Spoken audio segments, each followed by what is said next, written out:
Good morning students. हम लोग lesson 3 का जो अभ्यास प्रश्न है उन अभ्यास प्रश्नों को हल करते हैं। पहला और दूसरा हम लोगों ने देख लिया है। अब हम लोग तीसरा देखते हैं। अधोलिखितानि वाक्यानि शुद्धम कृत्वा लिखत। अधोलिखितानि अर्थात नीचे, वाक्यानि वाक्यों को, शुद्धम शुद्ध, कृत्वा करके, लिखत माने लिखिए। नीचे लिखे वाक्यों को शुद्ध करके लिखिए। पहला है सह विनम्र सद्व्यवहारशीलः च आसन। वह विनम्र सद्व्यवहारशील च आसन, तो इसमें क्रिया संबंधी दोष है। तो आप लोग को अस्ति का शब्द का रूप जो है लंग लकार में आपको याद होगा पास्ट टेंस में, तो आप वहाँ से देख करके लिख सकते हैं। स विनम्र सद्व्यवहारशीलः च आसीत्। सेकंड है स्वप्रतिभया डॉक्टर कलाम महोदयः विज्ञान क्षेत्रे सफलम अभवत्। तो यहाँ पे सफला लिखा हुआ है, तो आप लिंग वचन कारक के अकॉर्डिंग जो है विशेषण शब्द का चयन करते हैं, तो उसके अकॉर्डिंग आप इस शब्द सफला के स्थान पे आप सफलम लगाएंगे। तो जिस प्रकार रेखांकित किया हुआ सेम उसी तरह से आप भी रेखांकित कर देंगे और उसके स्थान पे जो करेक्ट है, जो शुद्ध शब्द है, वो वहाँ पे लिख देंगे। थर्ड है ग है अस्य महोदयस्य जीवनम प्रेरणादायकम अस्ति। तो यहाँ पे कर्म में द्वितीया लगती है, आपको पता है, तो उसी आधार पे यहाँ पे प्रेरणादायक लिखा हुआ है। देखिए यहाँ पे प्रेरणादायक लिखा हुआ है, तो इसको ध्यान में रखकर कि कर्म में हमेशा द्वितीया विभक्ति का प्रयोग किया जाता है। तो अस्य महोदयस्य जीवनम प्रेरणादायकम अस्ति। नेक्स्ट है परमाणु परीक्षणे अस्य महोदयस्य महत्वपूर्णा भूमिका आसीत्। तो जिस लिंग और वचन का कर्ता होता है कर्म क्रिया उसी के अकॉर्डिंग लगाते, इस बात को ध्यान रख के महत्वपूर्ण, सो यहाँ पे महत्वपूर्ण हो जाएगा। नेक्स्ट है अयम बालकान, यहाँ पे लिखा हुआ है बालकान। सो यह कारक संबंधी दोष है। आपको पता होगा कि कारक संबंधी कर्ता ने कर्म को करण से, संप्रदान के लिए, अपादान से अलग होने के अर्थ में, संबंध का, की, के, अधिकरण में, पर, तो इसके आधार पे आप यहाँ पे देखेंगे अयम बालकान, यह बालकों को स्नेह करते थे।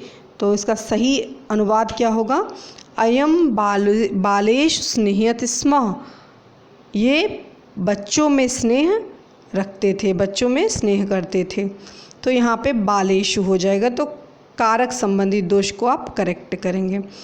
नेक्स्ट है लिखितम पदेषु विभक्तिम वचनम च लिखत।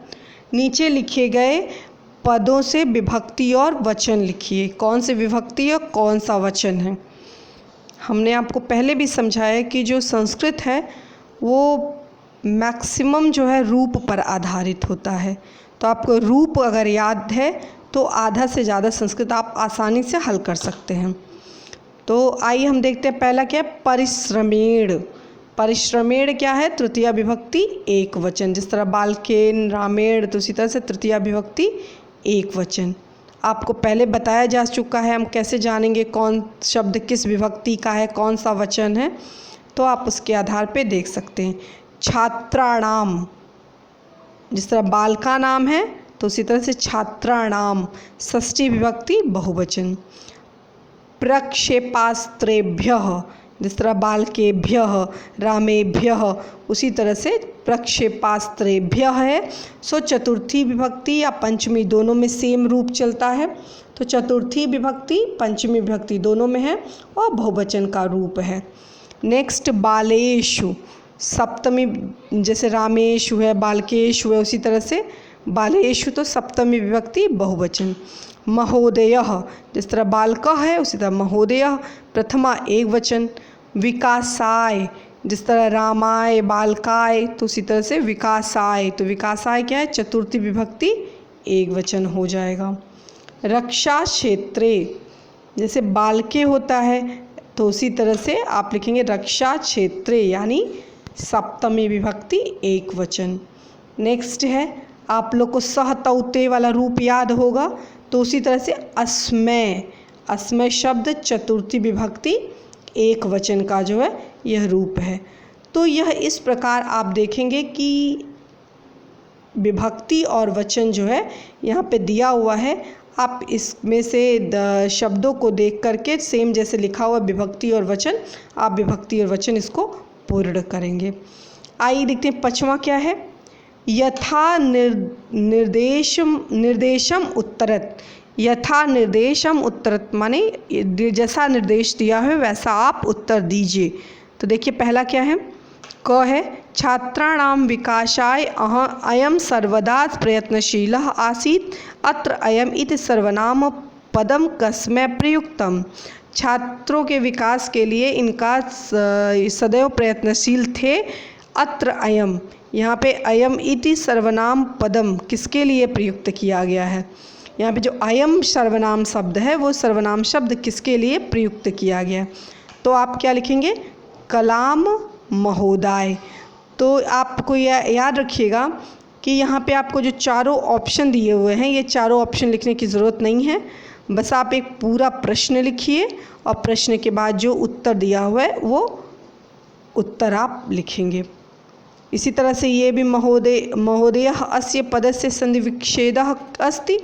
महोदय शब्द का संधि विच्छेद कीजिए तो क्या हो जाएगा, महा प्लस उदय। सेम भारत सर्वकारः अस्मै भारत रत्नं दत्तवान् इति अत्र क्रियापदम किम।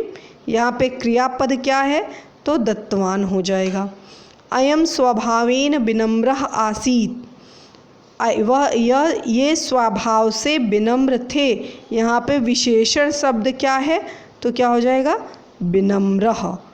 तो यह इस प्रकार जो है आपका उत्तर हो जाएगा। आप यहाँ से देख करके लिख सकते हैं। यहाँ पे लिखा हुआ है, जैसे कैसे लिखा है, पहला छात्राणां विकासाय अयं सर्वदा प्रयत्नशीला आसीत् अत्र अयम् इति सर्वनाम पद कस्मै प्रयुक्तम।